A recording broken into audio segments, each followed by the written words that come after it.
The warning klaxon sang a low, persistent note that vibrated through the deck plates of the UTS Defiance. Commander Jack Holloway knew that sound intimately.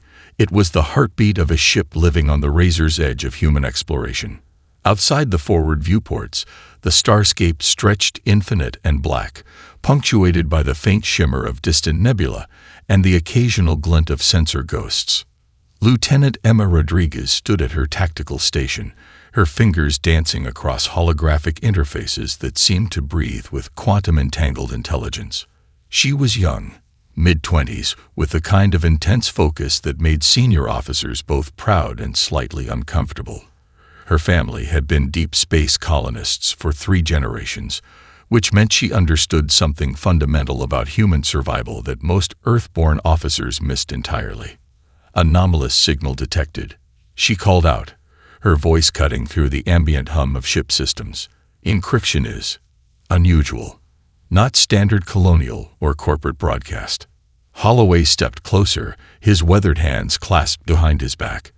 At 52, he carried the weight of decades of frontier service, each line on his face a testament to humanity's relentless push into the unknown. The Defiance was his 3rd command, and easily the most temperamental. She was a retrofitted exploration vessel, originally designed for long-range scientific missions, now configured as a patrol craft that walked the ragged edge between diplomacy and potential conflict. The ship's artificial intelligence, a distributed network rather than a centralized system, began parsing the signal. Holographic displays flickered to life around the bridge, revealing fragmented data streams that looked more like abstract art than traditional communication protocols. "Break it down," Holloway commanded, his tone a mixture of curiosity and caution. Lieutenant Marcus Williams, the ship's chief engineer, leaned in from his station. His hands were permanently stained with microscopic circuit traces, a badge of honor among engineering crews who saw technology as a living, breathing entity. "It's not like anything in our standard database," he muttered, fingers already reconfiguring signal analysis algorithms. The fragments began to resolve. A distress signal, but not from any human vessel. The initial burst contained spatial coordinates that placed the signal's origin deep within a region officially designated as a research-restricted zone. Bureaucratic language that typically meant something interesting was being carefully avoided.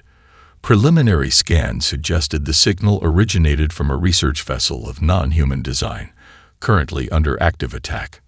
"Time to intercept?" Holloway asked, his question hanging in the air like a challenge. Rodriguez's fingers flew across her console. "Approximately 47 standard minutes at maximum sustainable acceleration. The aggressor vessels are maintaining an active suppression field that would disable most standard communication and navigation systems.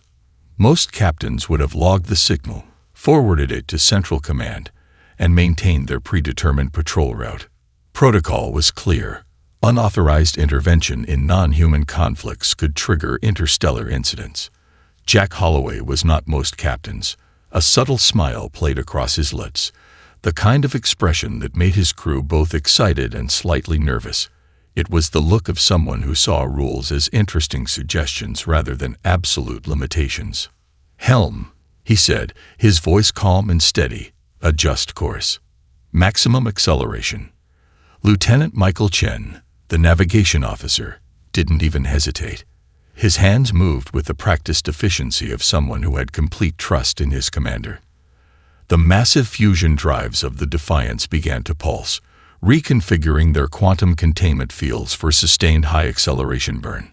Williams leaned towards Holloway, a hint of excitement in his voice. "We're going to burn through 6 months of reserve fuel in less than an hour. Command is going to have some pointed questions." Holloway's laugh was short and sharp. "They always do, but someone out there needs help. And last I checked, that's what we're here for." The ship trembled slightly, not from fear, but from barely contained potential. The Defiance was more than a vessel. She was a statement, a promise, a reminder that humanity's greatest strength had always been the willingness to step into the unknown, guided by nothing more than curiosity, compassion, and an unshakable belief that somewhere out there, someone might need help. They were going to find out why. The first glimpse of the Vornak vessels sent a collective shiver through the Defiance's bridge crew. They were nightmares of engineering, sleek, obsidian-black ships that seemed to absorb light rather than reflect it. Each vessel looked like a predatory organism designed for a single purpose: total annihilation. Tactical assessment. Commander Jack Holloway called out, his voice steady despite the mounting tension. Lieutenant Emma Rodriguez's fingers moved with surgical precision across her console. Holographic displays erupted around her, each projection a complex web of potential scenarios.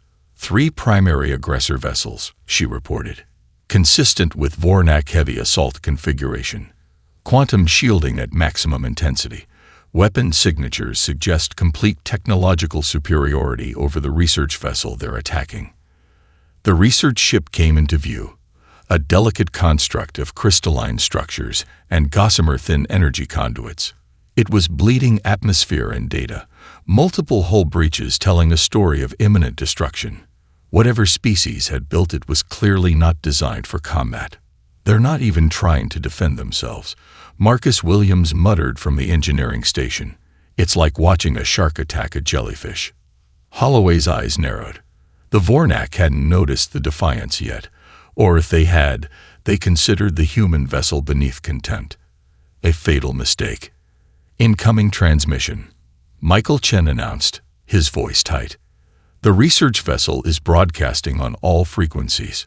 Universal translator is struggling. The communication burst through, a cacophony of mathematical equations, emotional resonances, and spatial coordinates that spoke of desperation. It took the ship's advanced translation systems several seconds to resolve anything coherent. Assistance requested. Survival protocol. Diplomatic mission. Cannot be lost. Commander Holloway made his decision in a heartbeat. Tactical. Prepare non-standard engagement protocols. Engineering. I want every system pushed beyond recommended parameters. Marcus Williams grinned, a feral expression that suggested he lived for moments exactly like this. Pushing systems past recommended parameters is my specialty, sir. The Defiance's drives flared to brilliant life, a quantum pulse that defied conventional understanding of space-time movement.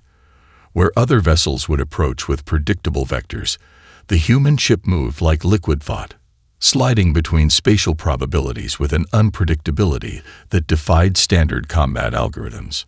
The Vornak noticed them now. Their communication channels erupted with what could only be described as mechanical laughter. Deep-range scans would have revealed the Defiance as nothing more than a medium-class patrol vessel, significantly outgunned and outmatched. They're targeting us, Rodriguez called out. Multiple weapon locks. Quantum disruptors charging. Most species would have retreated. The Vornak expected retreat. They had conquered entire civilizations by projecting an image of absolute, overwhelming force. Jack Holloway was not most commanders. Divert auxiliary power to forward quantum deflectors, he ordered. Prepare unconventional countermeasures. The first Vornak energy weapon struck, a quantum disruption beam designed to completely disable electronic systems, tear apart molecular bonds, and reduce sophisticated technology to atomic dust. The Defiance absorbed the hit and kept moving. More than that, the ship seemed to dance around the attack, its systems reconfiguring in real time. Where a standard vessel would have been instantly vaporized, this human ship treated the attack like an interesting puzzle to be solved. Marcus Williams whooped with something between professional excitement and pure, unadulterated joy. Routing quantum disruption through secondary cooling systems, converting attack energy into auxiliary power. The Vornak commanders, if such emotionless computational entities could be called commanders, experienced something remarkably close to confusion. Their perfectly calculated attack had been not just deflected, but transformed. Secondary weapon systems targeting, Rodriguez reported. Her fingers moved in complex patterns that suggested she was doing far more than simply targeting. She was composing a symphony of destruction. The research vessel, still critically damaged, watched in what could only be described as awe. A single human vessel was not just surviving against the Vornak, it was actively challenging them. Commander Holloway allowed himself the smallest of smiles. "Let's show them what humanity can do," he said quietly. The real battle was just beginning. The ship's engineering section looked less like a traditional military workspace and more like a mad scientist's laboratory crossed with a quantum mechanics research facility. Chief Engineer Marcus Williams moved between consoles with the grace of a dancer and the intensity of a surgeon, his hands blurring as he simultaneously managed multiple impossible tasks. "We're bleeding quantum coherence in the starboard sensor array," Lieutenant Rebecca Kim called out from her diagnostic station. Her voice carried no panic, just a matter-of-fact assessment that invited solution. Williams didn't even look up. "Not a problem. We'll route it through the coffee machine's thermal regulation system." The bridge fell silent for a moment. Commander Jack Holloway raised an eyebrow. "I'm sorry. Did you just say the coffee machine?" A wild grin spread across Williams' face. "Precisely, sir. The industrial-grade heating element can absorb and redistribute quantum fluctuations in ways our standard systems can't predict. The Vornak's targeting algorithms rely on predictable energy signatures. We'll give them something beautifully unpredictable." Lieutenant Emma Rodriguez was already running probability simulations. Her fingers danced across holographic interfaces, mathematical possibilities blooming and collapsing in microseconds. "Computational models suggest a 62.7% chance of success," she reported, "which is significantly higher than our previous engagement protocols." The Defiance had become more than just a warship. It was a living, breathing ecosystem of human innovation. When the next Vornak attack came, it was met with something entirely unexpected. The quantum disruption wave that should have torn the ship apart instead got absorbed, transformed, and then redirected. Energy that was meant to destroy became a power source. Targeting systems that should have locked onto the Defiance found themselves chasing phantom signals generated by a repurposed coffee machine's thermal regulation circuit. Michael Chen, the navigation officer, couldn't help but laugh. "I've seen some crazy things in my career, but routing weapon defense through a coffee machine. This is a new level of human problem solving." Williams was already moving to his next improvisation. The ship's communication arrays, originally designed for deep space exploration and long-range scientific research, were being transformed into electronic warfare platforms. Where other species saw specialized equipment with fixed purposes, the human crew saw potential. "Incoming transmission from the research vessel," Chen announced. The universal translator struggled, then resolved into a series of mathematical queries that seemed more like a confused mathematical proof than a standard communication. The alien researchers were trying to understand how a single vessel could not just survive, but actively counter a Vornak assault group. Holloway studied the incoming transmission. Each mathematical query was a window into the aliens' comprehension, or lack thereof, of human adaptability. They saw warfare as a series of predetermined equations. Humans saw it as a creative problem-solving exercise. "Sir," Rodriguez interrupted, "I'm detecting multiple system modifications that technically violate at least 17 different military engineering protocols."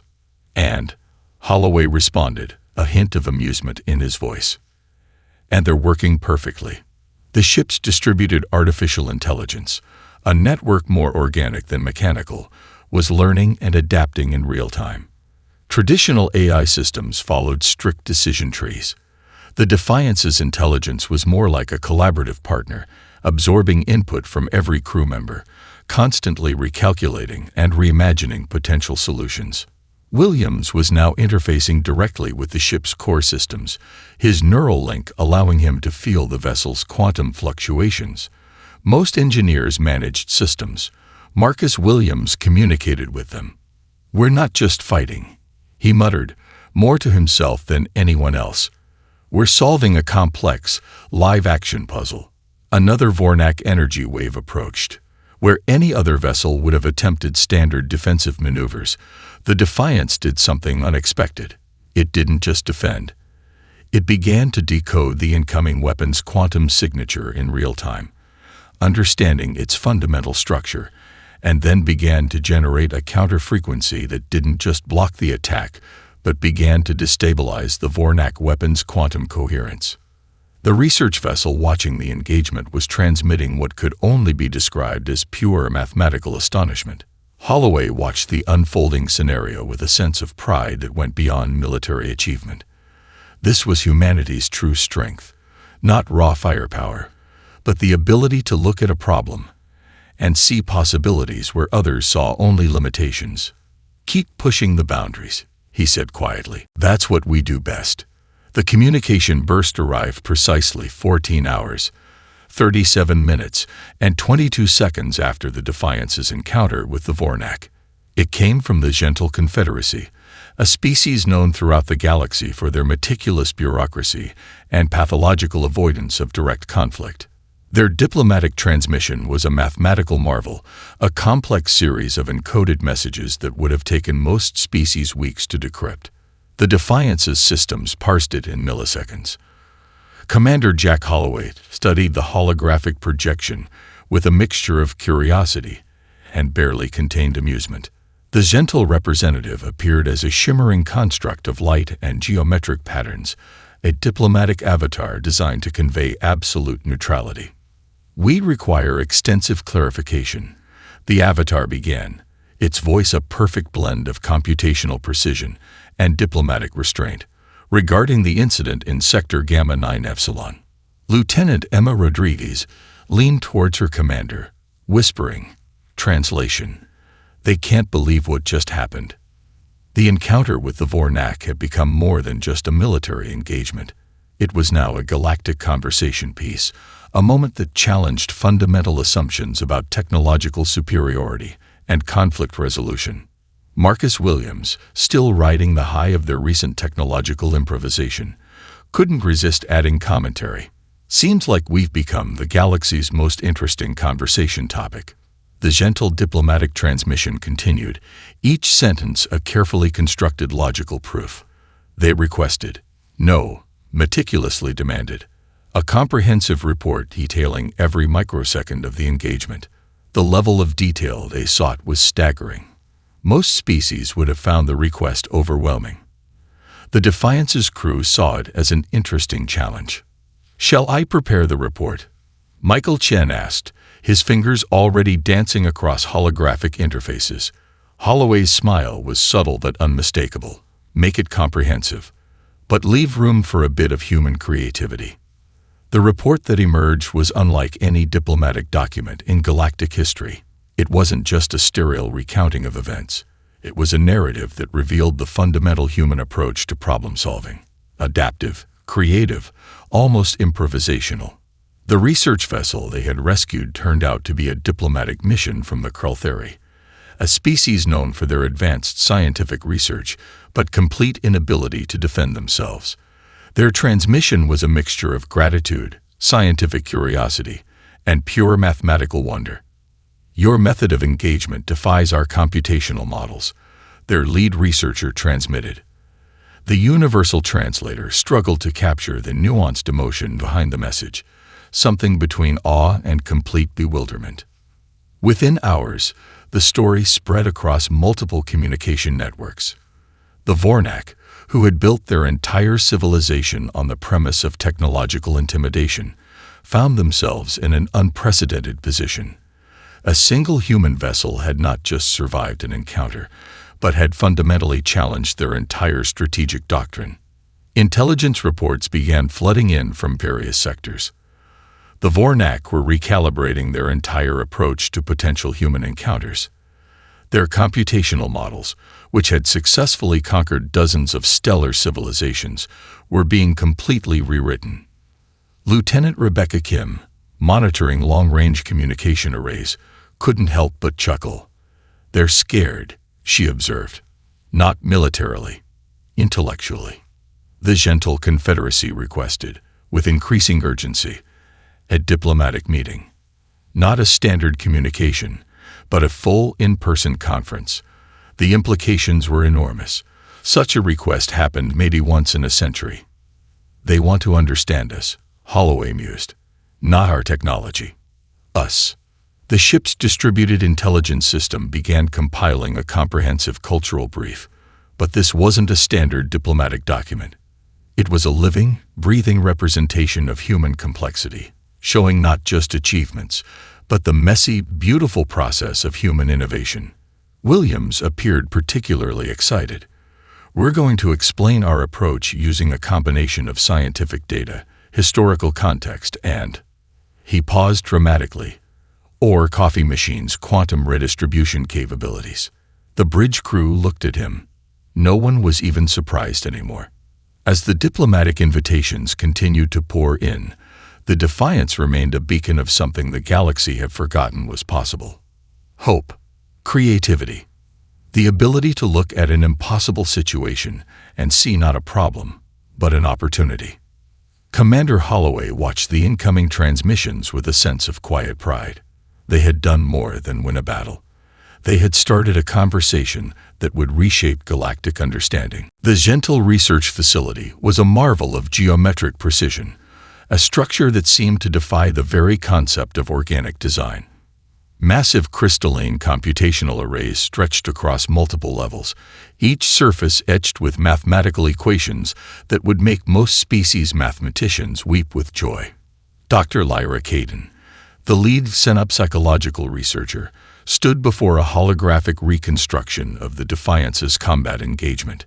Her species was renowned for their ability to break down complex systems into their most fundamental components. Yet this human vessel defied every established analytical model. It's not just technology, she murmured to her primary research assistant. It's something more. The holographic replay showed the engagement again. Each time they analyzed it, new layers of complexity emerged. Where other species saw a military encounter, the Gentle saw a living, breathing ecosystem of decision-making. The crew's psychological profiles were unlike anything in galactic records. Traditional military hierarchies suggested rigid command structures. The Defiance operated more like a living organism, each crew member simultaneously a specialist and a generalist, capable of shifting roles with a fluidity that seemed to defy fundamental organizational principles. Take Marcus Williams, the chief engineer. His psychological profile showed something the Gentle found nearly incomprehensible, a complete integration of emotional creativity with technical problem-solving. Most species separated emotional response from analytical thinking. Humans seemed to use emotion as a computational accelerant. Notice how the engineer responded to the quantum disruption, Dr. Caden pointed out. A hologram zoomed in on Williams' actions during the critical moment of the engagement. Traditional computational models would have followed a predetermined response tree. He invented a solution in real time. The research assistant, a young Gentle named Vorlek, struggled to process the observation. But that's inefficient, unpredictable. Dr. Caden's laugh was a sharp, almost musical sound. Exactly. Unpredictability as a strategic advantage. The distributed artificial intelligence of the Defiance presented its own fascinating paradox. Most galactic civilizations viewed AI as a tool, a computational system with clear boundaries. The human system was more of a collaborative partner. It didn't just process information. It engaged with it, learned from it, transformed it. Psychological analysis of the ship's bridge crew revealed something even more extraordinary. Traditional military psychology suggested high-stress environments created rigid responses. The Defiance's crew demonstrated the opposite: increased creativity under pressure, an ability to find humor and connection even in the most critical moments. Commander Jack Holloway's personal file was a treasure trove of contradictions. Statistical models suggested his decision-making should be conservative, risk-averse. His actual record showed someone who viewed rules as interesting suggestions rather than absolute limitations. They don't just break rules, Dr. Caden explained to her research team. They'd rewrite the entire concept of what rules can be. Lieutenant Emma Rodriguez's combat algorithms were a work of art. Where other tactical officers followed predetermined engagement protocols, she treated combat like a complex, living mathematical equation. Each movement, each decision was simultaneously a defensive and offensive calculation. The Gentle began to understand something profound about human nature. Most species saw conflict as a binary state, win or lose, attack or defend. Humans saw it as a continuous process of problem solving, with victory defined not by destruction, but by creative resolution. They didn't just defeat the Vornak, Vorlik observed, studying the holographic replay. They solved a complex problem.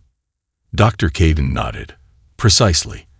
And in solving that problem, they demonstrated something far more powerful than military might. They showed adaptability. The research continued, each analysis revealing new layers of complexity. The human vessel wasn't just a technological marvel.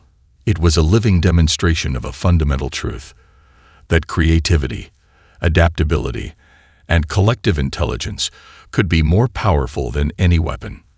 As the holographic replay finished another cycle, Dr. Caden made a note in her research log. It was less a scientific observation and more a philosophical revelation. Humanity, she wrote, is not a species. It's a continuous state of possibility. The Vornak response was as predictable as it was devastating. 15 battle groups assembled at the edge of human-controlled space, each vessel a testament to computational warfare perfected over centuries of galactic conquest. Their attack plan was a mathematical symphony of destruction, every vector calculated, every potential human defensive strategy anticipated and countered. They were going to teach humanity a lesson. Deep within the Earth Defense Command Center, holographic displays lit up with incoming threat assessments. Massive screens showed the approaching Vornak fleet, a sight that would have paralyzed most species with pure, unadulterated terror. General Catherine Morrison studied the incoming data with a predator's intensity. Her reputation preceded her, a strategist who saw military engagement as a three-dimensional chess match played across stellar distances. They're coming in a classic fractal engagement pattern, she observed to her senior tactical team, designed to overwhelm through computational precision. Lieutenant Michael Chen, temporarily reassigned from the Defiance, was already working on something entirely different. Where traditional defense systems would attempt to match the Vornak's computational might, Chen was doing something unexpected. "We're not going to fight their battle," he said, fingers dancing across quantum communication interfaces. "We're going to change the entire concept of the battlefield." The human response began not with weapons, but with information. Quantum communication networks spread across multiple star systems began to shift. Not in any way that would be immediately apparent to the Vornak, but in subtle, almost imperceptible ways. Marcus Williams, now working as a special consultant, had developed a series of distributed computational algorithms that turned the entire human communication network into a living, breathing defensive system. Traditional military doctrine suggested concentrated defense points. Williams saw the entire human-controlled space as a single adaptive organism. "It's like an immune system," he explained to General Morrison. "We're not blocking the attack. We're going to make our entire network so fundamentally unpredictable that their attack becomes meaningless." The first Vornak assault wave hit human defensive perimeters and discovered something entirely unexpected. Every standard computational model suggested total human destruction. Instead, they found themselves fighting a battlefield that seemed to breathe and think. Defensive platforms didn't just deflect attacks. They absorbed them, studied them, and then used the energy of the attack to create counter-strategies in real time. Where the Vornak expected rigid defensive lines, they found a fluid, adaptive network that reconfigured itself faster than their computational systems could analyze. Commander Jack Holloway, monitoring the engagement from a backup command center, couldn't help but smile. "They're fighting the battle we want them to fight," he said quietly. The Vornak had built their entire civilization on the premise of computational superiority. They saw warfare as a mathematical equation to be solved. Humans saw it as a continuous problem-solving exercise. Entire Vornak battle groups found themselves chasing phantom signals, communication arrays that weren't where they were supposed to be, defensive platforms that responded to attacks in ways that defied every known law of tactical engagement. Lieutenant Emma Rodriguez was coordinating the distributed defense from a quantum communication hub. Her tactical algorithms were less about destroying the enemy and more about rendering their attack fundamentally irrelevant. "We're not fighting them," she explained to her team. "We're making their entire attack concept obsolete." By the third wave of assault, the Vornak computational systems began to show signs of what could only be described as confusion. Their attack models were breaking down. Every standard response was being met with something so fundamentally unexpected that their systems couldn't adapt. General Morrison watched the engagement with a sense of professional pride that went beyond mere military achievement. This was about something more fundamental, a demonstration of human adaptability that went beyond technology. "They came to destroy us," she said to no one in particular. "Instead, we're going to teach them something about the nature of conflict." As the battle continued, it became clear that this was more than a military engagement. It was a fundamental redefinition of what warfare could mean in a universe filled with computational civilizations. The Vornak had come to crush humanity. Instead, they were about to learn a lesson about the true meaning of innovation. The diplomatic conference convened on a neutral space station that hung like a crystal between star systems. Representatives from over 37 different galactic civilizations assembled, each delegation bringing centuries of accumulated political complexity. Commander Jack Holloway stood as the primary human representative, looking decidedly out of place among the meticulously arranged alien delegations. Where others brought elaborate ceremonial attire, he wore a simple Terran military dress uniform that spoke more of functionality than pageantry. The Zental diplomatic avatar, a shimmering construct of light and geometric precision, initiated the proceedings. "We are gathered," the avatar announced, "to understand the fundamental shift represented by human intervention in the Vornak conflict." Whispers rippled through the assembled delegates. The Kreltheri scientific delegation leaned forward with transparent curiosity. The Vornak representatives, reduced now to computational avatars, maintained a facade of absolute neutrality that fooled precisely no one. Lieutenant Emma Rodriguez stood slightly behind Holloway, her tactical analysis systems quietly monitoring every microcosm of the diplomatic interaction. She was less an assistant and more a living extension of human strategic thinking. "What we demonstrated," Holloway began, his voice calm and measured, "was not a military victory. It was a fundamental reimagining of conflict resolution." The assembled delegates processed this statement through multiple layers of translation and cultural interpretation. Most expected a typical military recounting. What they received was something far more complex. Holloway walked them through the engagement, not as a sequence of tactical maneuvers, but as a problem-solving exercise. He explained how the Defiance had treated the Vornak assault not as an attack to be defended against, but as a complex system to be understood and transformed. The Vornak computational representatives found themselves in an unprecedented position. Their entire civilization was built on the premise of computational superiority. Humans had demonstrated that creativity could be a more powerful weapon than pure computational might. Marcus Williams, brought in as a technical consultant, demonstrated how the ship's systems had been modified. What should have been a dry technical presentation became a masterclass in human innovation. He explained how a coffee machine's thermal regulation system had been critical to quantum energy redirection, a concept that left most alien scientists both confused and fascinated. "We don't see technology as a fixed system," Williams explained. "We see it as a living, adaptive environment waiting to be reimagined." The diplomatic implications were enormous. Subjugated civilizations that had existed under Vornak computational dominance began to see a different path forward. If humans could challenge such a seemingly invincible force, what might other species accomplish? The Kreltheri research delegation was particularly intrigued. They had been a primarily scientific species, long oppressed by more militaristic civilizations. Humans had demonstrated that scientific creativity could be a form of resistance. "Your approach," The Krell theory lead researcher transmitted suggests that technological superiority is less about raw computational power and more about adaptive thinking. Holloway nodded. Exactly. We don't seek to conquer. We seek to understand and solve. Behind the diplomatic facade, massive geopolitical shifts were occurring. The Vornak's reputation of invincibility had been fundamentally shattered. Other civilizations that had long existed under their computational hegemony began to see possibilities of resistance. Lieutenant Rebecca Kim, monitoring long-range communication networks, caught glimpses of these shifts. Resistance movements on previously subjugated worlds were awakening. The computational models of oppression were being challenged, not through direct military conflict, but through a reimagining of what resistance could mean.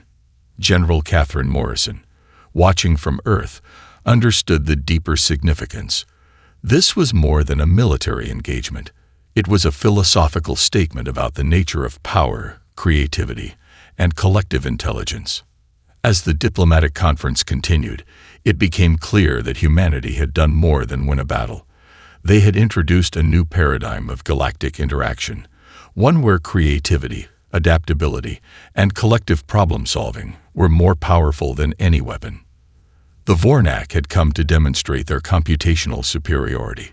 Instead, they had taught the galaxy a lesson about human potential. 30 years after the historic engagement, the UTS Defiance stood preserved as more than a museum. It was a living testament to human potential, housed in a massive orbital facility that orbited Earth like a crystalline memory. Commander Jack Holloway, now retired, but no less sharp, walked through the preserved vessel with his granddaughter, Elena. She was a quantum systems engineer, part of the next generation of human explorers who had grown up in the aftermath of the galactic paradigm shift. "This isn't just a ship," Holloway explained, his hand tracing the worn control panels. "This is a moment that changed everything." The vessel had been meticulously maintained, each system a snapshot of human innovation. Marcus Williams' legendary coffee machine, the very one that had played a critical role in quantum energy redistribution, was preserved in a special display.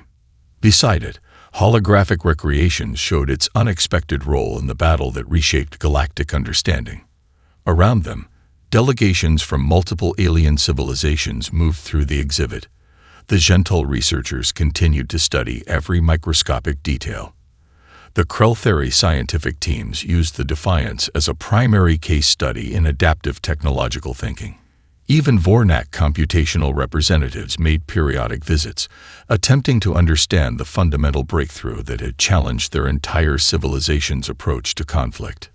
Lieutenant Emma Rodriguez, now leading advanced strategic research, had transformed the lessons of the Defiance into a comprehensive approach to interstellar diplomacy and technological development. Her institute trained a new generation of human explorers who saw barriers as opportunities and limitations as invitations to innovate. "The greatest weapon we ever developed," Rodriguez often told her students, "was not a piece of technology. It was our ability to see the world, and the universe, as a continuous problem to be solved." The original crew reunited annually, a tradition that had become something of a galactic curiosity.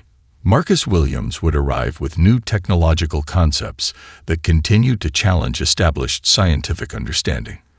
Rebecca Kim maintained quantum communication networks that had fundamentally transformed interstellar communication.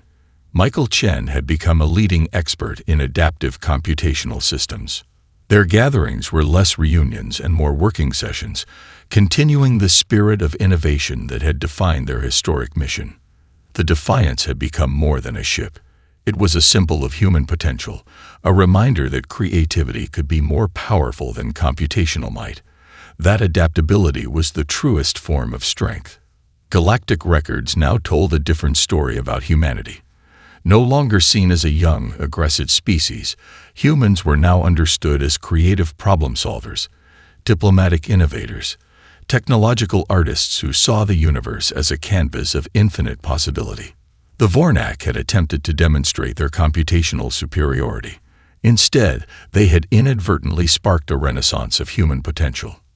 Elena Holloway, Standing beside her grandfather in the preserved ship represented this new generation. She moved through the exhibit with a combination of reverence and forward-looking excitement. The displays weren't just historical artifacts. They were invitations to future innovation. "Tell me about the moment," she asked her grandfather, "when you knew you were going to change everything." Jack Holloway's laugh was sharp and knowing. "We didn't know," he said. "We just did what humans do best. We solved a problem nobody thought could be solved." Outside the orbital museum, human exploration vessels continued to push into uncharted regions. Each ship carried the legacy of the Defiance, not as a burden, but as an inspiration. They were less military vessels and more floating laboratories of human potential, each crew understanding that their primary mission was not conquest, but understanding. The quantum communication arrays that had been developed during the historic engagement now connected civilizations in ways no one had previously imagined. Scientific exchanges happened in real time. Diplomatic misunderstandings were resolved through collaborative problem-solving. A holographic display near the Defiance's preserved bridge showed a real-time map of human exploration and diplomatic connections. It was less a military projection and more a living, breathing network of potential, each connection representing not just technological achievement, but human creativity.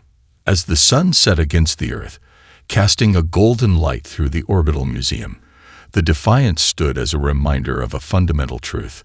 In a universe of infinite complexity, human potential was the most powerful force of all.